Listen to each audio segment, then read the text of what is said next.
السلام علیکم ورحمۃ اللہ وبرکاتہ۔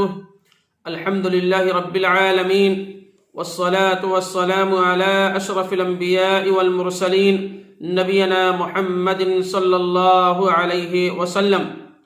محترم سامعین و ناظرین کرام اور اسلامی بھائیوں، آج انشاءاللہ ہم آپ کو اس ویڈیو کے اندر بتلائیں گے ظلم قیامت کے دن تاریکیوں کا باعث ہوگا۔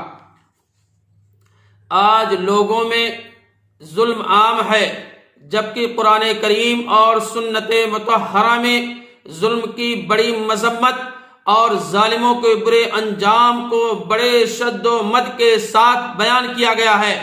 ظلم کو اللہ تبارک و تعالی نے اپنے اوپر اور لوگوں پر حرام کر رکھا ہے۔ حدیث قدسی ہے، اللہ تبارک و تعالی فرماتا ہے، یا عبادی انی حرمت الظلم علی نفسی وجعلتہ بینکم محرما فلا تظالموا۔ اے میرے بندو، میں نے اپنے اوپر ظلم کو حرام کیا ہے اور تم میں باہم ایک دوسرے کے ساتھ ظلم اور زیادتی کو حرام کر رکھا ہے، اس لیے دیکھو تم ایک دوسرے پر ظلم نہیں کرنا، ایک دوسرے پر ظلم اور زیادتی مت کرنا۔ حضرت جابر رضی اللہ تعالیٰ عنہ سے روایت ہے، اللہ کے نبی علیہ السلام نے فرمایا، اتقوا الظلم فإن الظلم ظلمات یوم القیامہ۔ ظلم سے بچو، کیونکہ قیامت کے دن ظلم ظلمات اور تاریکیوں کا باعث ہوگا۔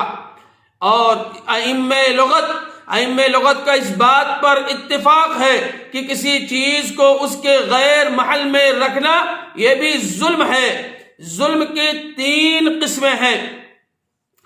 پہلی قسم ظلم کی، انسان اپنے رب کے ساتھ ظلم کرے، جس کی صورت یہ ہے کہ وہ اللہ کے ساتھ کفر کرے۔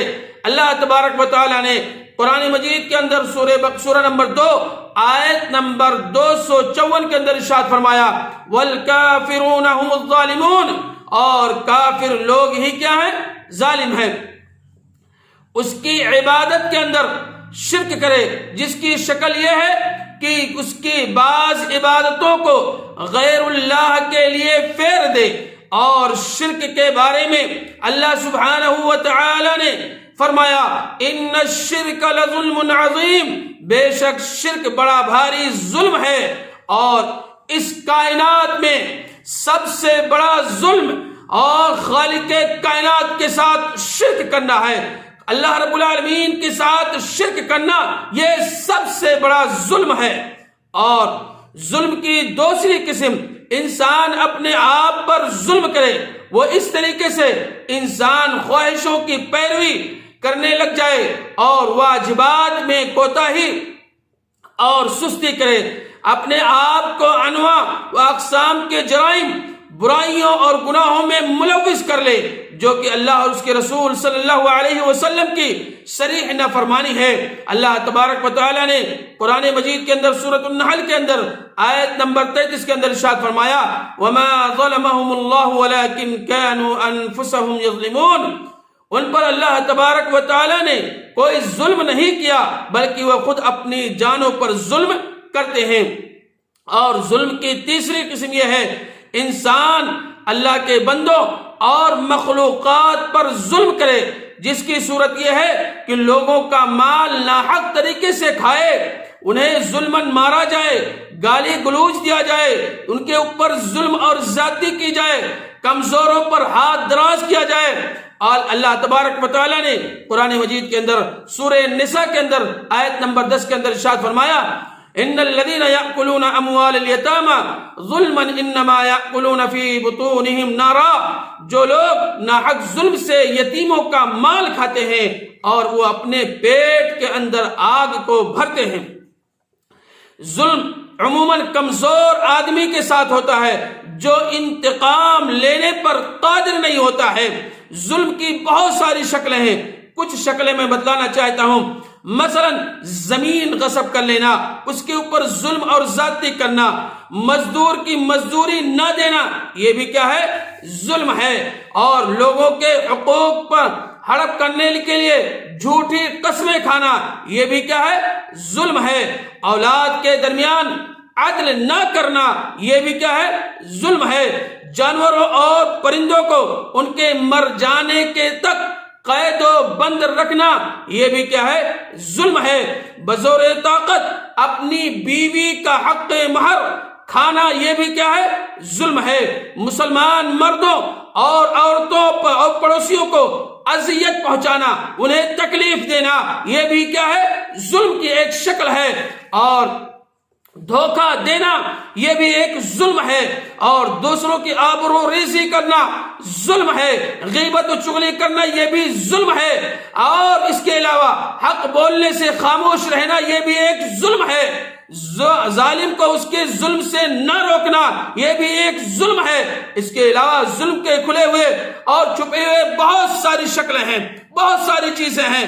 اور اے ظالم انسان، جان لو مظلوم شخص کی دعا ضرور اس کی قبول ہوتی ہے۔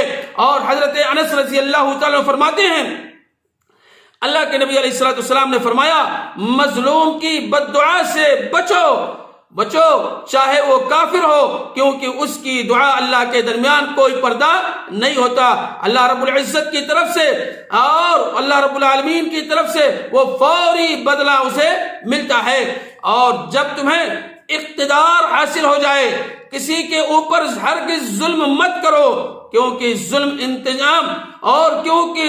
انتقام انجام ندامت و شرمندگی ہے۔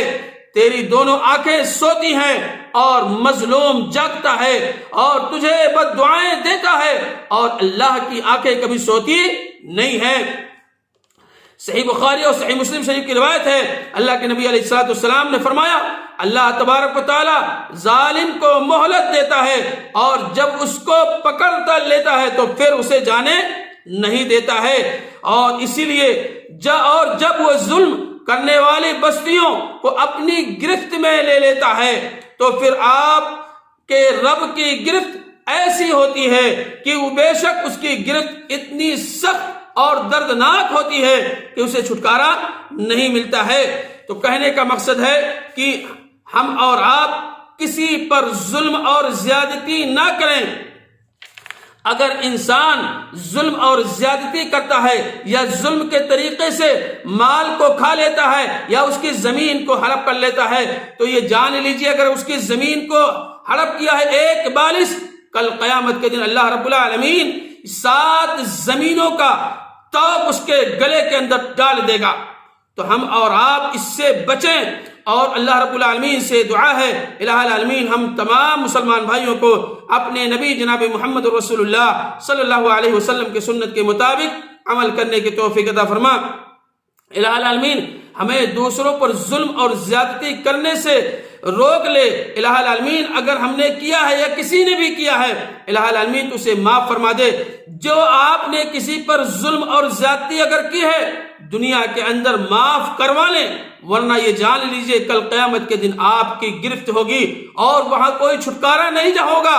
یہاں تک کہ حدیث کے اندر آتا ہے کہ اگر سینگ والی بکری نے بغیر سینگ والی بکری پر اگر ظلم کیا ہے تو اس کو بھی حساب دینا پڑے گا۔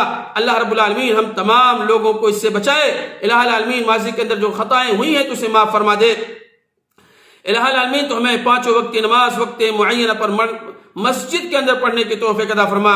آمین یا رب العالمین۔ السلام علیکم ورحمۃ اللہ وبرکاتہ۔